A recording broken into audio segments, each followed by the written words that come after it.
sitting down with Best Self magazine today, and for your crusading voice in the world, I would love it if you would read the portion of the Food Babe Army mission. Our mission is to create a healthier world full of the most nutritious, safe, and wholesome food to feed ourselves and our families. In demanding that food manufacturers and retailers provide organic and nutritious food, we open the door for a greater supply of good, affordable food in a world around us. Collectively, we have the power to change the world. There's this assumption that all of the food that is in supermarket shelves is safe, that Right. It's been tested, that there's some regulatory body testing these chemicals and making sure they're all safe before they get into our food.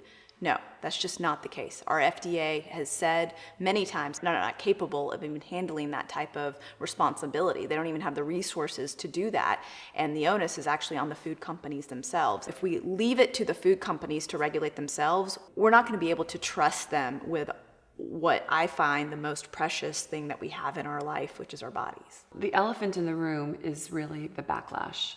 You have been called everything, from crackpot to fearmonger, and the New York Times even called you public enemy number one of food companies, which you took as a compliment. Yeah. It goes beyond the name calling. Yeah. You've had death threats, you've had rape threats, drive-bys at your home, and of course, the beloved internet trolls. Anytime I'm featured in mainstream media and I would share it, there's a group of people online that would catch wind of this. And they were all being organized by a PR firm and by corporate interests that were either pro-chemical or pro-food additive.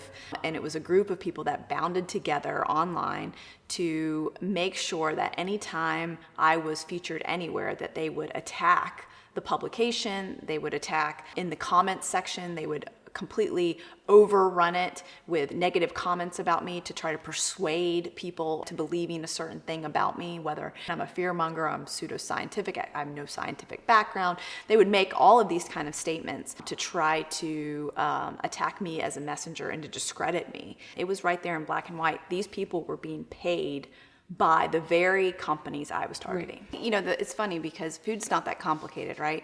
The only people that have made it complicated are actually the food scientists that have Right. created all of these different processed foods. At the end of the book, I take the reader through a very simple exercise, and I call it the 3-question detox.